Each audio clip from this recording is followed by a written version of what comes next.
Hello guys, in this video I will show you how to upgrade your resume account. So for that guys, first of all you will need to log into your account on resume.io and then select upgrade now option. Now if you scroll down a little bit, you guys can see one of these three options. The first one is 247 rupees worth and it is 7-day trial subscription. The second one is 3687 rupees worth and it is 6 months subscription.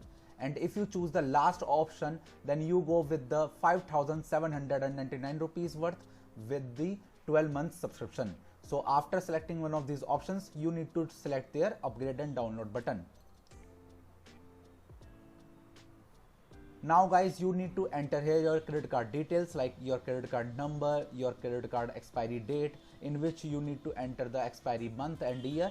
Now right here you need to enter your CVV code, which is written on your backside of the credit card, which is the 3-digit number, and right here your name, which is on your credit card. And after filling all of these details, you just need to select on this pay button, and that's how you guys can successfully upgrade your account on Resume. So that's it for the video now. If you find this video helpful, then make sure to share this video with your family and friends, and also subscribe to our channel for more such content, and thanks for watching.